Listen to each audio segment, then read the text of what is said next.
Test that. Um, Good evening, everyone. We're just checking that the live streaming is working. Um, we appear to have a blank camera at the moment. So should I just pause briefly, John, while we want to pause so we can check that's working, but we're almost ready to start.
Okay, everyone.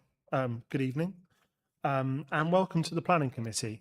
My name is Councillor Paul Prentice. I'm the new committee chair, and thank you to Councillor Pat Edwards, the previous chair for the last few years.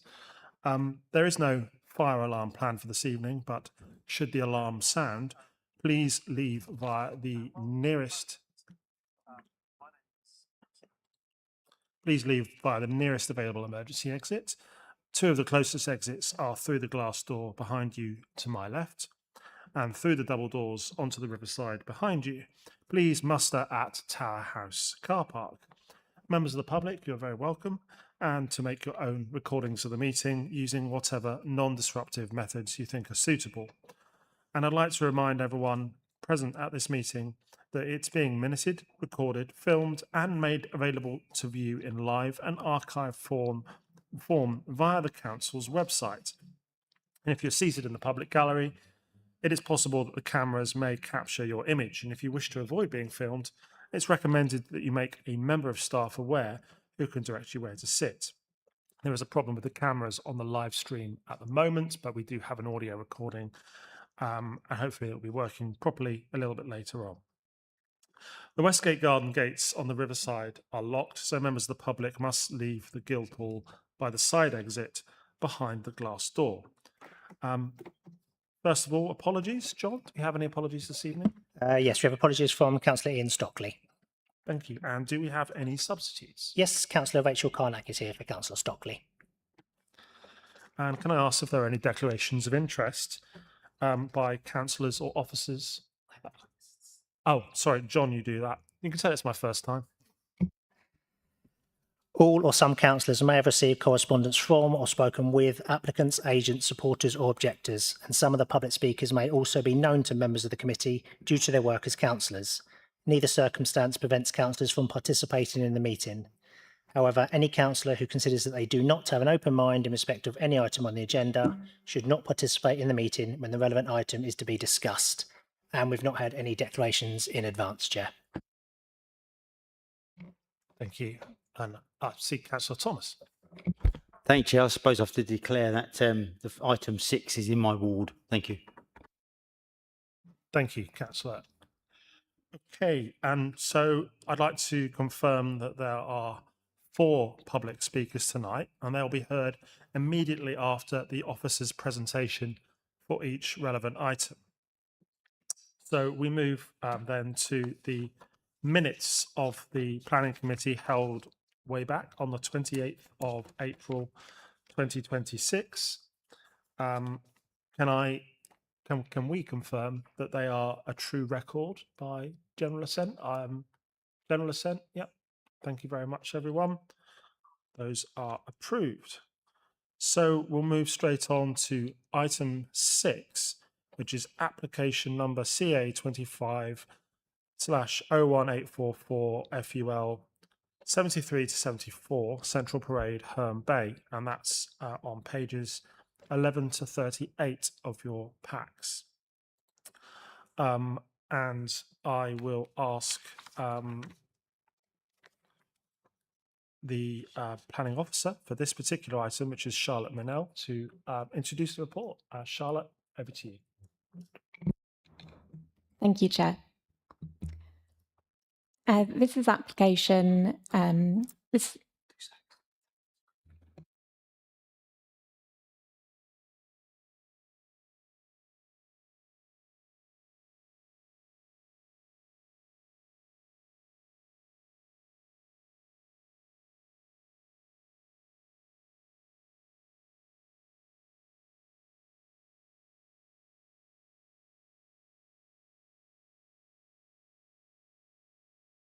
Just sorting out the tech.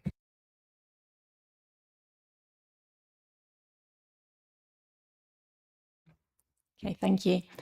The proposal seeks full planning permission for the erection of a 4-storey building for use as 6 residential flats on the upper floors and Class C commercial use on the ground floor, following the demolition of the existing buildings at numbers 73 and 74 Central Parade in Herne Bay. This application is brought to the Planning Committee for determination as the applicant is Canterbury City Council. The existing buildings are currently vacant and in a state of disrepair. The site is in a prominent location in Herne Bay Town Centre and forms part of the Beach Street Regeneration Area Development Opportunity Site in the Herne Bay Area Action Plan, together with the Beach Street car park to the rear. Planning permission was granted for the redevelopment of the site as part of the wider Beach Street car park mixed-use development in December 2019. Groundworks were undertaken to implement the planning permission and it remains extant. This current scheme relates to numbers 73 and 74 only and proposes a revised design for the replacement buildings. The scheme would form phase 1 of the Beach Street regeneration project. The site is also located within the Herne Bay Conservation Area and is opposite the Grade 2 listed Herne Bay Clock Tower. To facilitate the scheme, both existing buildings at numbers 73 and 74 Central Parade would be demolished. Number 74 Central Parade is a Georgian Regency building which forms part of a pair with number 75 Central Parade and is identified as a non-designated heritage asset. Its demolition has been established through the extant planning permission for the Beach Street redevelopment, which is a material planning consideration. Since the committee report was published, a comment has been received objecting to the demolition of number 74 and requesting that the facade be retained. There are significant structural concerns with the structure and fabric of the building, which have been demonstrated within the submitted structural engineer's report. The report concludes the retention of the building or its facade would be complex, high risk, and not cost effective, and is therefore not a viable option. Officers therefore accept that the demolition and rebuild of number 74 with a replacement with detailing to match the existing at number 75 is justified in this instance. The proposed replacement buildings would have a contemporary yet sympathetic form and appearance and would provide a sense of continuity along Central Parade. The design is considered to be high quality and the proposed flats would provide a good standard of living accommodation for future occupiers. Whilst you can see here that the building would be higher than the existing adjacent building at numbers 71 to 72, it would fit well into the terrace and the curved form of the building above number 74 would add interest at roof level. Officers considered the scheme would enhance the character and appearance of the street scene and the conservation area, as well as the setting of the adjacent listed clock tower. These images show a comparison between the front elevations of the extant planning permission and the proposed scheme. There would be an increase in the ridge height compared to the extant planning permission, which featured a mansard-style roof above number 73 that sat below the chimney to number 72. The extant scheme treated both replacement buildings as separate, distinct elements along Central Parade. Officers consider the proposed scheme to be an improvement on the previous design, particularly the proposed window banding and consistent fascia and shopfront design, which better respond to the existing street scene.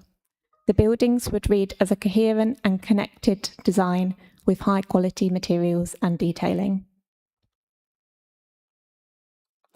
These images show the view of the site in the context of the wider Central Parade street scene, as viewed from Neptune's Arm. The wider and close-up images demonstrate that the proposal would not be out of keeping with the street scene in terms of height, bulk and appearance.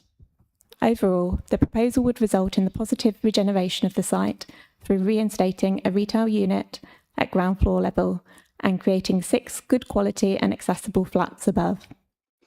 The high quality design of the building is supported, and it would enhance the street scene along Central Parade, as well as the character and appearance of the conservation area and the setting of the listed clock tower. It is therefore recommended that conditional plan permission is granted.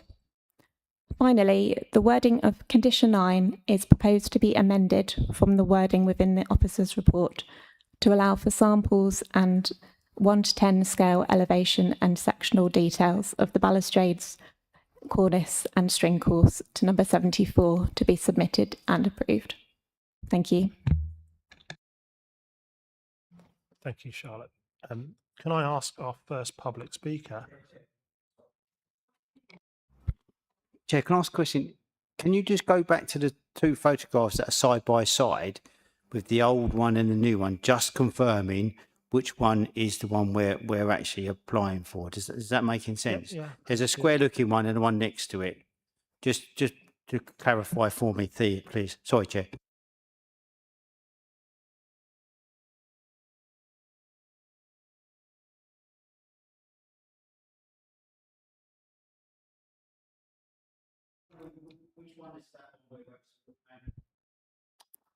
So it's the one on the right that is proposed in this application. The one on the left is the extant plan permission.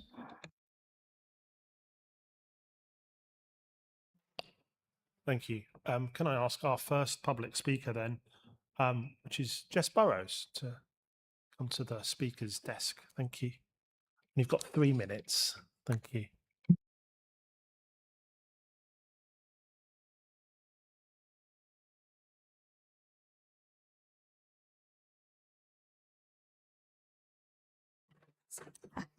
Thank you, everyone. My name is Jess and I live in Herne Bay Town Centre. I am disabled and medically unfit to drive, so being close to shops, pharmacies, doctors and bus routes is really important. My flat above a shop gives me that independence and I want other people to have that same chance. One of the biggest reasons I support this application is accessibility. My own flat simply isn't designed for my mobility needs. It's so small that my occupational therapist couldn't even recommend a shower chair because there wasn't enough space. I use one anyway, but it makes it hard to open and close the shower door. My toilet room is tiny too. The toilet frame takes up so much space that things like the bin and toilet roll holder are just squished in. And I even have to keep my cleaning products on top of the toilet because there's nowhere else to put them. And because there are stairs up to my flat and no lift, some of my friends can't visit me at all. And that's why I'm genuinely excited about these new homes, because they've been checked to make sure they're spacious enough for people using mobility aids to move around safely. And there's a lift to every floor. And that means people can live independently and have visitors without worrying about access. Parking in the town centre can be difficult. My support workers and family often struggle to find a space. But that's exactly why we need more homes for people who do not drive. Not everyone drives and not everyone can drive. And these homes are in the perfect place for people who rely on buses, walking, mobility aids or cycling. And the cycle store is also helpful for people who use mobility scooters or adapted bikes because it gives them a secure place to store their mobility equipment. If we only build homes where everyone can park easily, we exclude disabled residents and anyone who depends on public transport. And importantly, we're not building on green spaces. We're replacing a deteriorating building with safe, accessible homes and new commercial space. Now, in an ideal world, these would be social housing, and I'm sure these flats will be at least double the rent I currently pay. I would love to see more affordable and social homes in the town centre, but saying yes to good, accessible homes in the right place helps make it easier for future developments to include affordable and social homes. I think this development provides accessible homes in exactly the right place, which is the town centre, where people can live without relying on a car. So I hope councillors will support the officer's recommendation to grant permission so that more people can have the chance to live independently in the heart of Herne Bay, just as I do. Thank you very much.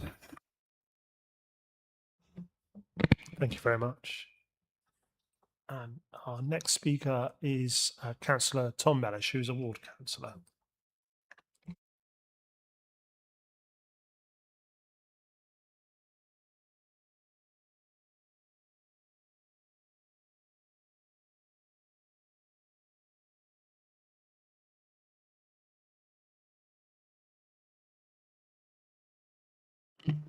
Thank you, Chair. Thank you for giving me the opportunity to speak to this item. I am Tom Mellish, Labour Councillor for Herron Ward, of which Central Parade is part. Many will know the history of Central Parade better than I do. Suffice to say that a large part of the parade consists of buildings erected in the first half of the 19th century. There are some whose roots are much older. The site in question arguably stands at the heart of Herne Bay, as people come down William Street and onto Neptune Plaza and look down the parade towards the bandstand of the pier. And what do they see facing the clock tower? A sad, dilapidated row of buildings from number 70 to number 80, at the centre of which is the old Tivoli Arcade building, the site in question. Critics of the proposal say it does not preserve the Georgian design of Central Parade and will detract from the look of the houses and buildings there. Have you seen the buildings that proposed building will sit beside? They are unlovely and unloved. The Saxon Shore Public House, a 1930s dance hall converted to a pub in the 1990s. 78 Central Parade with flats above a fish and chip shop. If there was a Georgian edifice there once, that's completely gone. Its dark blue and modern sashes or swing windows give a depressing and dark and vacant aspect. Number 75, which adjoins the Tivoli, has not probably been looked after since Miss Anne Thwaites passed away in 1866. It is a sad-looking building, and if it was not for the Tivoli next door, would likely have been fallen down by now. Number 71 on the other side of the Tivoli does retain its Georgian features, but they are obscured by dark grey paint. The cupulars to the second floor windows are painted black and are shabby and weather-worn. Thank God for Waves Ice Cream Shop, which brings a splash of pink colour to the drab row of buildings. And lastly, 70, though it does have a Georgian look, but the sash windows replaced by one windows, multiple flat bills, and two front doors that have been nicked from an office block. There is nothing Georgian to preserve in this dilapidated row of buildings. The current proposals at least try to reflect the upper stories of number 75 and retain some of the Georgian design, with the bay front and slatted balcony. The face of the new building will be lime washed, very similar to the Georgian houses towards the Ship Inn, and will achieve a weathered look when finished. I'd ask the developers if they could not be a bit more imaginative and use brighter colours such as those between numbers 29 and 35 on Central Parade. Yes, the building will be of a slightly higher profile, but it will not be entirely out of keeping with the other buildings in the row. And at last, the dreadful conditions at the rear of the premises will be addressed. One of the people protesting at the proposals has said that it would infringe on the lights of a flat and might be a cause of mental ill health. And without the address of that person, it's difficult to assess this complaint.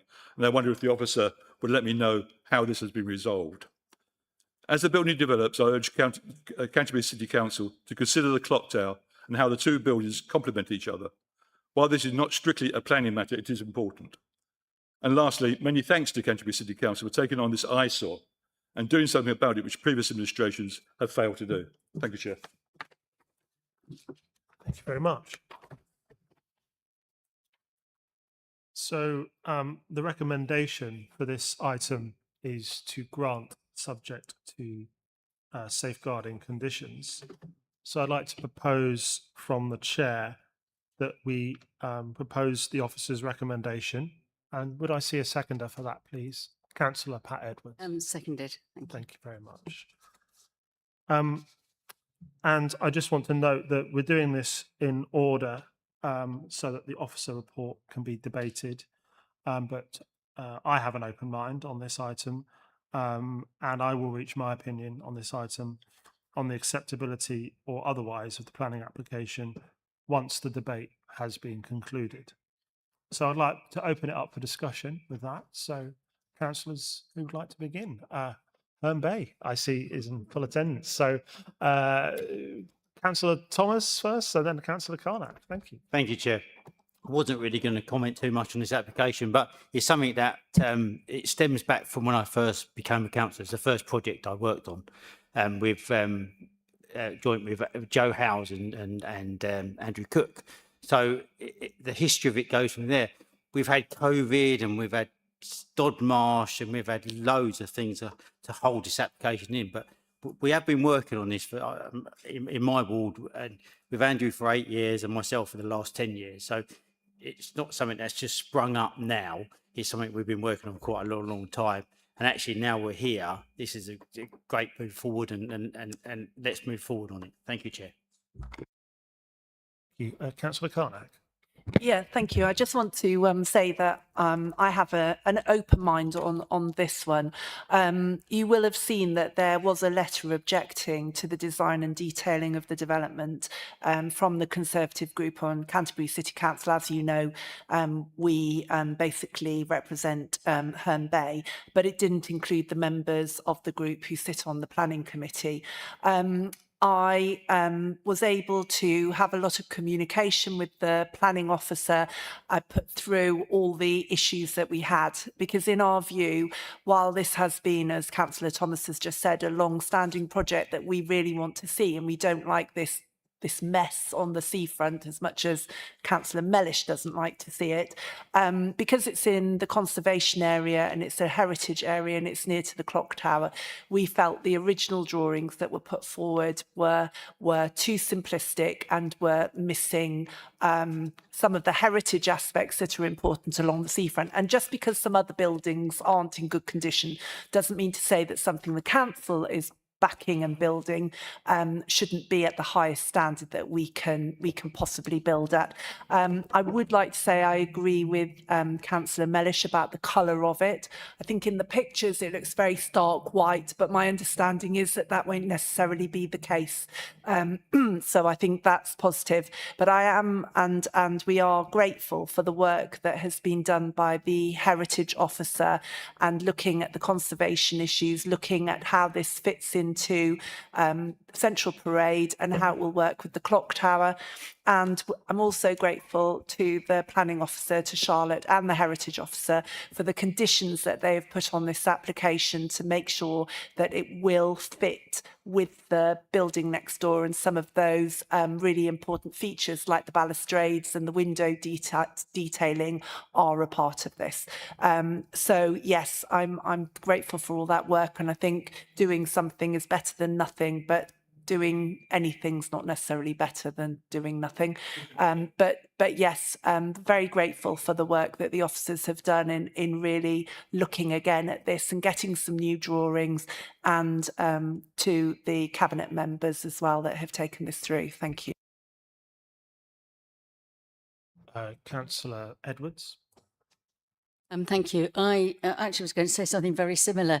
I could see from the way that the report is written that a lot of work had gone in the background, and I think, you know, that often we get cases here and we wonder, you know, what the history is. This one was clear that there have been the objections and issues to do with whether or not this really represents the best we can do.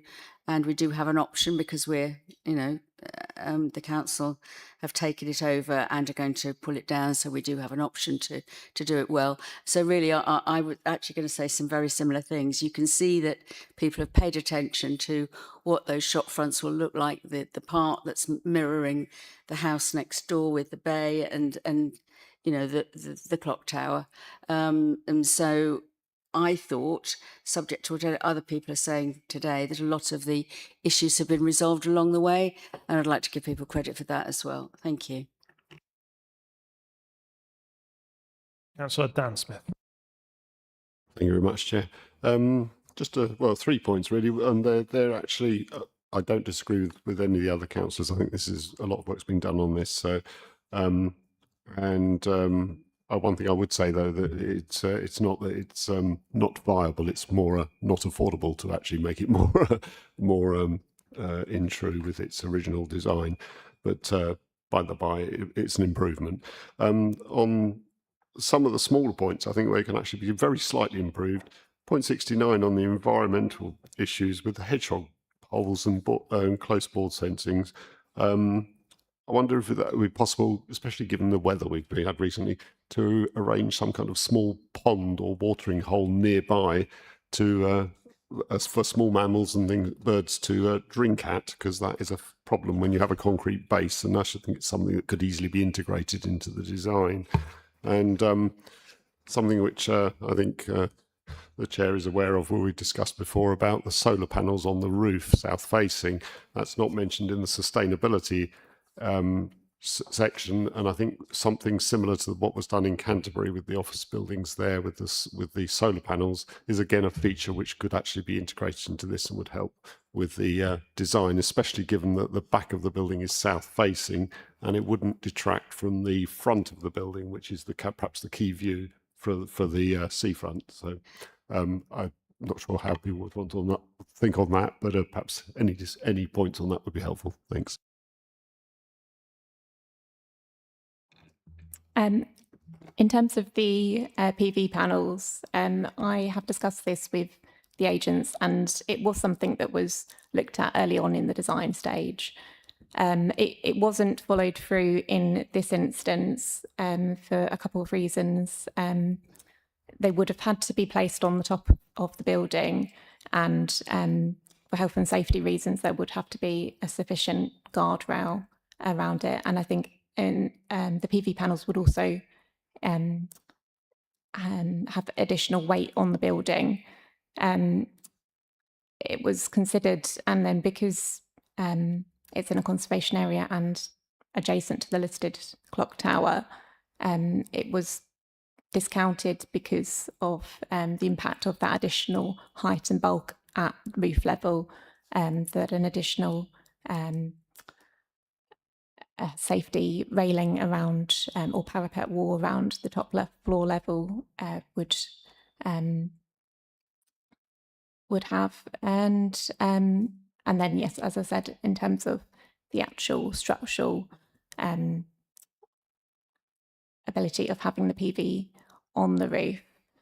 The scheme itself does have other sustainability benefits to it, air source heat pumps and mechanical ventilation with heat recovery, opposed to all of the flats. This would be located in a flat roofed area to the rear of the building, which is a drop down roof area, not on the very top of the building. It wouldn't be visible from the seafront. In terms of the landscaping, this would be secured via condition. There's a potential for we could have a look at putting a hedgehog drinking hole in the site, but there's only a very small amount of landscaping at ground floor level. So this would be something that we could look at approval of details stage, but whether or not it would be appropriate in this location, that would be for us to look at then, and we would just discuss it with KCC Ecology as well.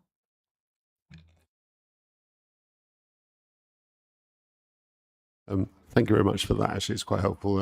I think it doesn't have to be very deep, a hedgehog hole. It's quite shallow, just something for them to drink, and likewise for the birds. Also, a thought that occurred to me when we were talking about the biodiversity enhancements with the air source heat pump, and one of the speakers mentioned about mobility vehicles and the increasing use of electric mobility vehicles. A charging point at ground level would be helpful as well. So I think somewhere for them to charge vehicles, bicycles and the like, would also be useful. So I think that's something that might be worth integrating into it again. Thank you. I think I'm just going to ask Stevie to come back on one or two of those points as well. Yeah, no, thank you, Chair. I was going to come back on the hedgehog watering holes. We could put an informative on, asking for that to be considered as part of any kind of ecological mitigation and landscaping that might come forward via conditions. So yeah, we can certainly include that as an informative. Which, just with regards to charging points, obviously our public speaker mentioned charging, particularly for things like mobility scooters, and I suppose electric bikes as well. Is that something that could be accommodated within the bike storage area? Or is that, because obviously lugging a bike up a set of stairs or even in a lift is quite difficult. So is that something is there something there we can do as an informative, or is that possible? Yeah, we can put that as an informative. There isn't any policy requirement for that as such, but again, we can put a bit of an advisory note as part of an informative, just for that to be explored when the build happens, to see what the viability of those facilities being included in the build. Yeah, we can certainly include that. Thank you. Councillor Bothwell. Thank you, Chair. I have some comments and also some questions. I think I echo the comments of the public speaker in that these are it's very welcome to have accessible housing in the district of this quality. Also, the quality of the documentation is much higher than we normally see at Planning Committee, and I would commend the people who produced the design and access statement and the other drawings.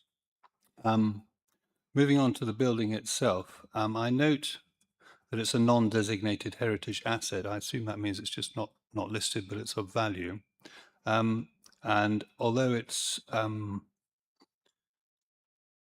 stated that the detailing will be to match the existing building next door, the existing sort of twin of the double-fronted building, I'm wondering why the facing brickwork is being put in instead of render, which is what the existing building has. So they won't, even though part of the buildings will match in terms of the detailing on the form, the actual material of the walls will not match. So there's a question mark about that.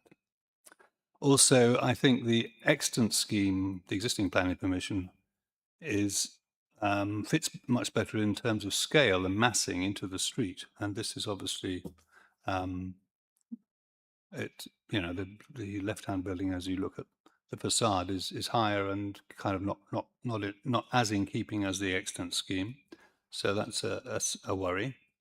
I'm also concerned about the nutrient credits. I would like an explanation of how these credits appear from a retrofitting project, and what the mechanism for that is, and whether that mechanism it lasts in perpetuity, because obviously you imagine the building will be in use for 50, 100 years or more. So is all the nutrients which go into the sewage system, are they mitigated for that length of time as a result of this retrofitting project? I don't understand how the retrofitting project contributes to that. And I note also a condition is that there are water saving measures to ensure that there's a maximum of 120 litres per day per person consumed, presuming to limit the amount of water going into the sewage system. I wonder how that is enforced. Thank you. Charlotte, there's some points there. Yep, thank you. In terms of the design of the proposed building, I understand that render was not chosen to be replicated for number 74. It was trying to avoid having a pastiche design. It was felt that the Powell lime washed brick for the entire building would suitably differentiate the building from the existing Georgian building at number 75, but also it would make coherent and consistent materiality, and across both of the new buildings it would clearly show that they are new buildings, yet the proposed detailing at number 74, which is proposed to still pretty much match, it's to match the existing at number 75 in terms of the balustrading, the timber detailing, the cornice and the string course. And that was felt that it would tie it in well, so it would still show that it is a new building. It's not trying to pretend that it is a Georgian building, but it is still going to have that. It's going to be sympathetic to what it was and to the existing Georgian building at number 75, which will remain, which ties it in nicely. In terms of the scale massing, yes, this is certainly taller than the extant planning permission. The extant planning permission was for the same uses, so retail at ground floor level and 6 flats above. However, by reorientating this, so increasing the mass slightly of this building, it has resulted in a much better internal floor plate, and that has meant that all of the new buildings, all of the new flats within the building are accessible, fully accessible. There is one stair court and lift in the building. Previously in the extant planning permission, there would have been 2 separate stair cores, which is not an efficient use of space. So it is higher, but as we could see from the longer views, the longer street stream from Neptune's Arm, it is in keeping with the heights and massing along Central Parade, and it wouldn't appear out of character. And the Heritage Officer is very happy that it would still enhance the setting of the listed clock tower. In terms of the nutrient neutrality credits which were required for this scheme, the council has undertaken a retrofitting project for, I believe, 100 council homes within the district so far. They've upgraded the properties with water-saving measures. So that has meant that they are saving the water there. So there's less water that is being used at these properties. It limits the water use. These water-saving measures limits the water use to 120 litres per day at these properties that have had the water-saving measures installed. And that has provided credits which can be used towards this scheme to offset the nutrient load that would be produced here. So there are 3 existing flats already at number 73 to 74 Central Parade. So only the nutrient load for 3 new flats had to be accommodated by these credits. This has been accepted by Natural England. We've completed and adopted an appropriate assessment under the Habitats regulations for this, and they are happy with this. In terms of their water-saving measures that have been installed, it would be in perpetuity, which is in effect for 80 years. And this condition limiting the water usage to 120 litres per person per day is required because in terms of them calculations about the nutrient load for this, it's all dependent on the 120 litres. This could be limited again through the installation of similar water-saving measures in the new flats. Were there any further questions? One of those points, I just wondered how you would ensure that the water was limited to 120 litres per day. Was there any way of ensuring it, or just you're hoping that because of the water-saving measures that a typical household would only use 120 litres per day? There would be no way, presumably, of stopping people using more. Thank you, Chair. So the control flow system, it's a flow regulator. So what it does is it reduces water wastage and actually the energy that's required to heat the water as well. These devices aren't going to be within the commercial unit or the apartments themselves. So there's no ability of tenants to be able to remove them as such. They're going to be within the control of the council. So yeah, the systems, they'll regulate the flow of water, so there's a reduced amount of water being used by residents in the commercial unit, and because they are outside of the apartments and the commercial unit, the system is fully within the control of the council, so it would be the council maintaining that system. Hopefully that clarifies that point. Thanks, Phoebe. I saw, was it Councillor Carnac first? Yeah, thank you very much. I just wanted to ask, because I mentioned it and Councillor Mellish mentioned it as well. I think I've seen something, I can't see it again. The colour will be, is it a blue lime wash, a pale blue lime wash? But could that go in as an informative, that the colour of the building will be looked at? Yes, we've already secured under condition 7 samples to be submitted of the brickwork, and that will cover the colour of the lime wash as well. So that will be assessed. That's lovely. at that Yeah, I stage. thought it was covered somewhere. I just wanted to double check. Thank you. Thank you. I don't see any other questions or anyone wishing to make comments. So I propose we, John, if it's okay, we'll move to the vote on this one. Oh, we've got some changes.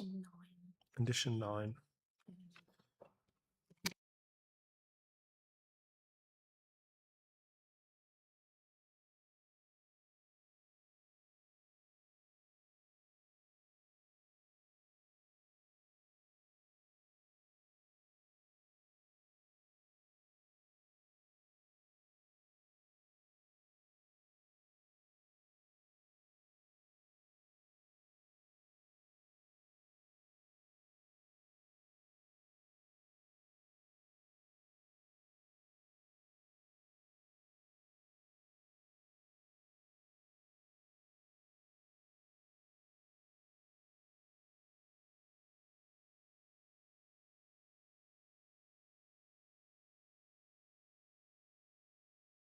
I think just to conclude and clarify, we've got informatives on requiring details to be submitted to us on the points around samples, and also on the point about hedgehog watering points, whatever the best, yeah, and the electric charging points as well. So all things are covered in the informatives for this particular application.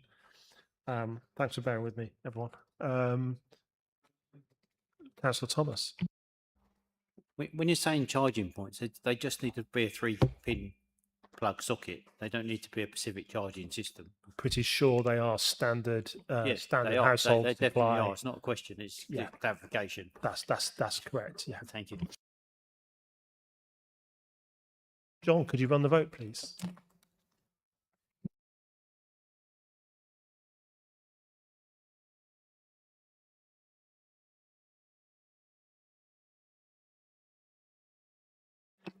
That has carried unanimously.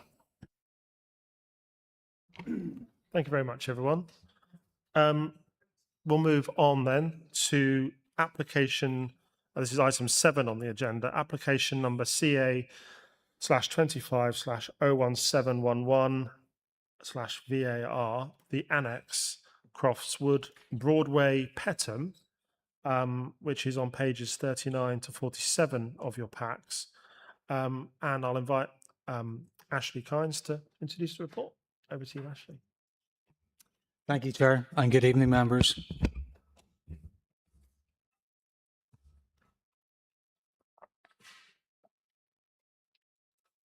So this application relates to the annex at Croftswood in Peckham and seeks to remove a condition restricting the use of an existing building as a holiday let and is at committee as it represents a departure from the local plan. And just for context, this is the site location. And this is a wider image showing the site and its proximity to Peckham in the northeast. So to begin with, policy TV3 resists the loss of visitor accommodation unless it is demonstrated to be no longer viable and that alternative uses are not feasible. During the course of the application, evidence was submitted shows a clear decline in occupancy and profitability, and the use is no longer considered to be viable. Given the site's location, alternative tourism or community uses are unlikely to be appropriate. And then these are just there's no external alterations proposed to the existing building. You can see the existing elevations here, which are to remain, and again, the existing. And these are just some site photos showing the entrance down. And again, this is the site elevation.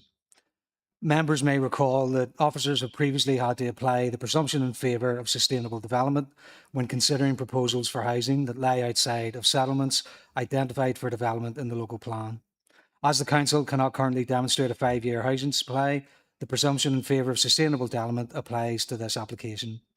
While located outside of a defined settlement, the site has access to nearby services and given its proximity to existing residential development is not considered isolated in NPPF terms.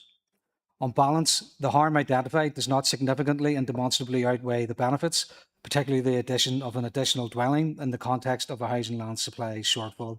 And the proposal is therefore recommended for approval in line with the officer's report. Thank you, Chair. Thank you, Ashley. So there are no public speakers for this item. I'm going to recommend granting this particular item subject to safeguarding conditions. And I am going to propose this. Could I see a seconder, please? Yeah, seconded. Thank you. Councillor Edwards, thank you very much. I'll open up for discussion. Anyone would like to make any comments, have any questions? A rarity. In that case, we'll go straight to the vote. If that's okay, John?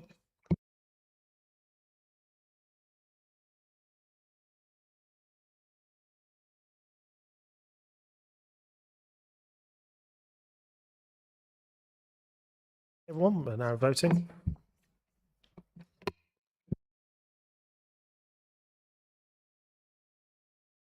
That has carried unanimously. Thank you very much, everyone.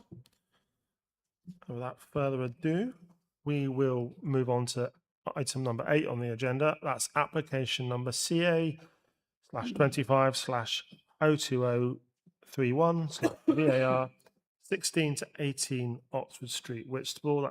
That's on pages 48 to 54 of your packs. Again, I'd like to ask Ashley Kynes to introduce the reports, please. Thank you, Chair.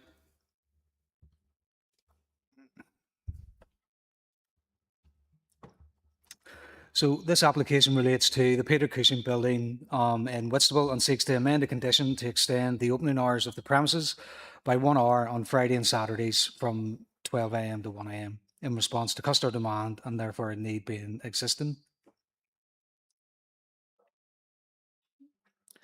Just for context, this is the location in Whitstable. The application has been called to committee by Councillor Turnbull due to the impacts to neighbouring occupiers.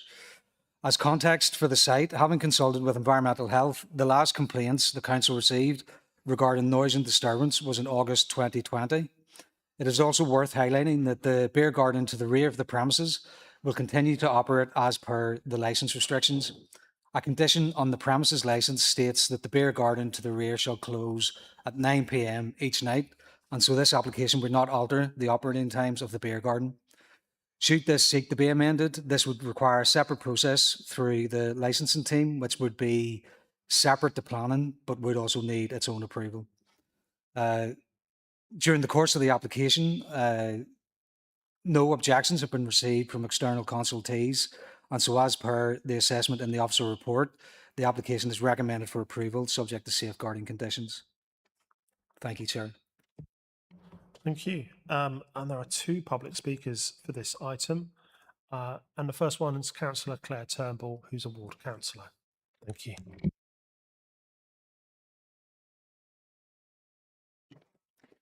Thank you, Chair. Good evening, everyone. So I call this application in for consideration by this committee in response to 15 objections posted on the portal and approaches to Councillor Heaver and myself from local residents. This variation restricting opening hours to midnight was put in place when permission was originally granted for a change of use for this property to a public house in 2011, with the stated aim of the protection of the amenities of nearby dwellings. The reason given in the applicant's planning statement for requesting this extension in hours is strong customer demand. This statement is not substantiated further in the report, but I'm willing to believe that customers would like opening hours to be longer. I've certainly been in that position myself in my younger years. However, given the objections to this application raised by local residents, I'm not convinced that this strong demand is sufficient reason to extend opening hours. I appreciate that this is a very experienced national operator which has all the relevant policies and people in place to help them to be good neighbours. What strikes me about this case, then, is that there is a clear disparity between the situation regarding disruption as presented by the applicant and that presented by local residents.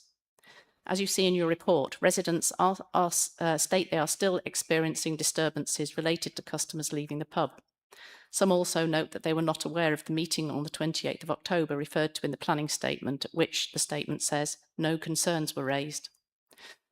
Lack of representations and complaints to the Council's environmental health team does not mean that residents are not living with disturbances, and they clearly and understandably do not wish disruption to continue even further into the early hours. As I mentioned already, this condition restricting opening hours was included in the first place for the protection of the amenities of nearby dwellings.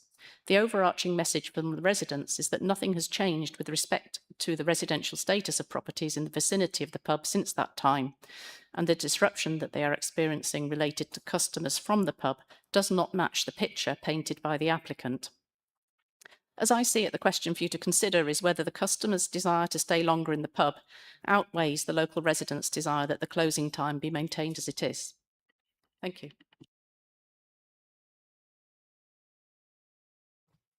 Thank you. Could I see the next speaker, which is Katie Doyle, applicant?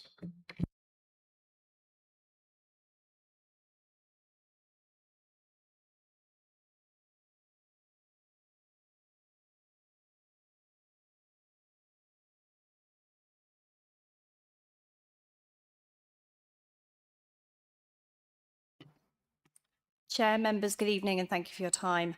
The application seeks a modest extension of hours with an additional 60 minutes on Fridays and Saturdays only to close at 1 a.m. with no other change to operation. The position of statutory consultees set out in the agenda is clear.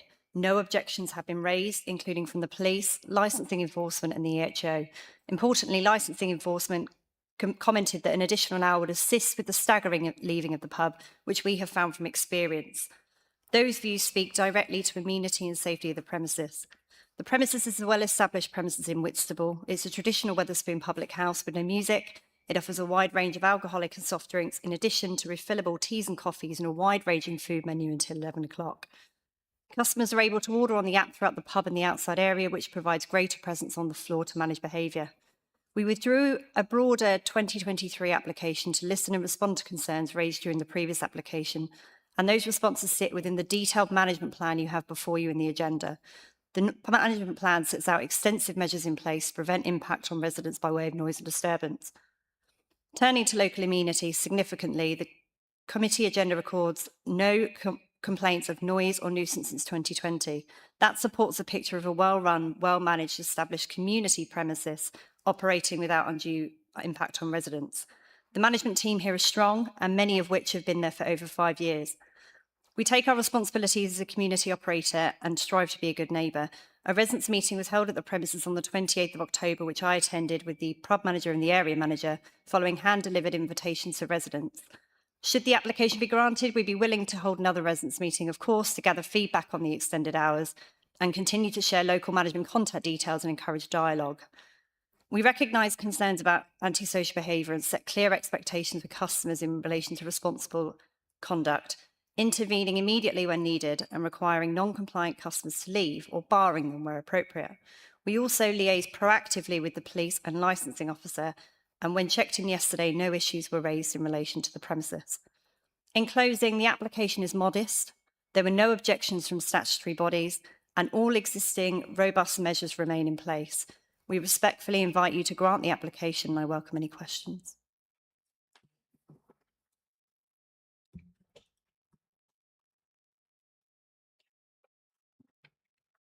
Thank you very much. I'm going to propose that we grant this application subject to safeguarding conditions. Could I see a seconder, please? Councillor Edwards. Yes. Thank you very Happy to much. second. Thank you. And with that, I'll open up for discussion. Did I see Councillor Dan Smith to start? Thank you. Just a small point, really. I mean, in general, I think I'm in favour of this one.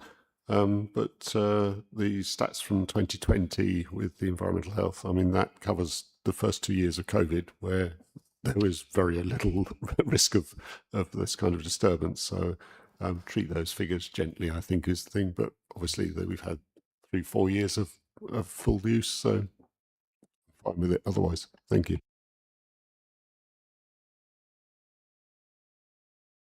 Councillor Bothwell.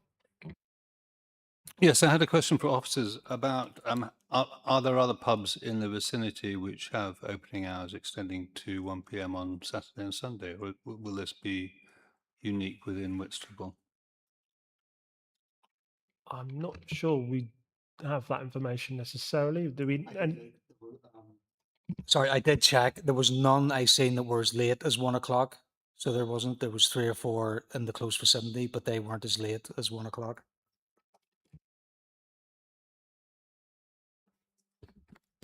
Councillor Thomas.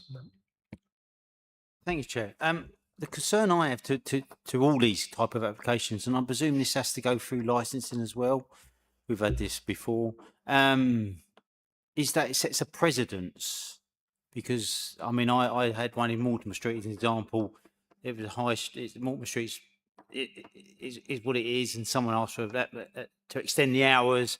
Now the whole of Mortimer Street has those extension hours. They're only till 11 o'clock, but that set a precedence there. And now we have, you know, rightly or wrongly, we now have breweries going in there and extending till 11 o'clock. So that's my concern, that it sets a chain reaction to other premises. We can't, once we granted this, any other business can ask for those applications that are on the high street. We can't restrict that, I believe. Thank you. Yes, so each application is dealt with on its own merits, as you're aware, and as you quite rightly pointed out, this isn't kind of the last word, really, in terms of the hours. We have the licensing regime as well. So if members were minded to approve tonight, the use would still have to operate within the licensed hours that it currently has at the moment. And if they wanted to amend those, then they would obviously have to apply under the Licensing Act. So yeah, the current licence that's in place, they would still have to adhere to those requirements. And obviously that's a lot more flexible than the planning system as well. So if it's found that there is a statutory noise nuisance, for example, the licence can actually be revoked. So yes, there still needs to be that separate process that's followed in terms of the licensing. This planning application isn't the last final word on the use. It comes to planning first, then has to go to licensing. Yeah, I've got one other question, sorry, which popped in my head just so I did forget. Have the police been consulted on this application? Because I've not read it in the report.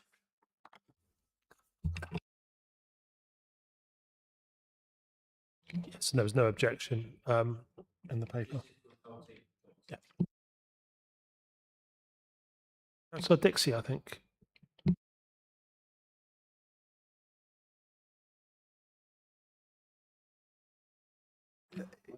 Councillor Thomas brought up the point I wanted to make. We don't want leapfrogging, but I think the police get involved when it goes to licensing rather than when it goes to planning. Is that correct? They will be consulted on the licensing application, but they have also been consulted on the planning application. So they've raised no objection in this instance. But yes, there will be another opportunity for the police to comment on the licensing application if they wanted to amend that. Councillor Butman. Yeah, no, it's just a quick point that there's the pub sort of opposite the Coach and Horses that has a sort of monthly night which opens to about 1 o'clock in the morning, or is until 1 o'clock in the morning. But that's only so there are occasions that that there is later drinking, and sometimes, in my opinion, I think within a pub. It's contained and people are looking out for people who are intoxicated more than if they were just buying something on the street and walking about. But that's just an opinion. Thank you. Thank you. I don't see any other questions or anyone wanting to speak. So I'm going to suggest we propose we take the vote. John, if you could do the honours, please.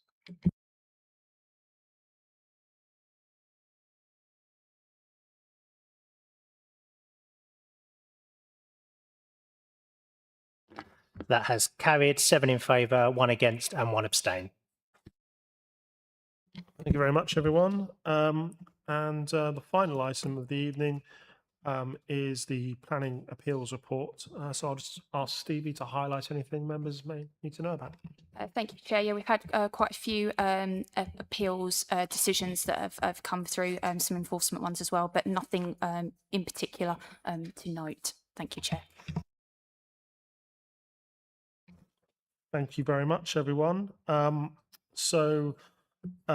haven't been informed of any urgent business to be dealt with in public? Oh, Councillor Dan Smith, I do apologise. That's okay. Thank you, Chair. Not normally I speak on this at this point, but it was just to sort of refer to I think it's the one in Golden Hill, south of Thanet Way, where it's mentioned. It's a similar case to the Peckham one we looked at earlier, where it is outside the boundary. So I mean, the Peckham one, I was perfectly happy with. It was an existing building, and it was slightly different circumstances. But it's interesting that you have this contrast where one of the applications was where the appeal was dismissed, and another where we are prepared as a committee to let it go. So perhaps it should just to draw awareness of those two things in that one. Thank you. Thank you. As I say, no urgent business to be dealt with in public. I haven't been advised of anything. There's no other business which falls under the exempt preventions. None advised. Date of next meeting is the 21st of July, 2026. See you all then. Thanks very much, everyone.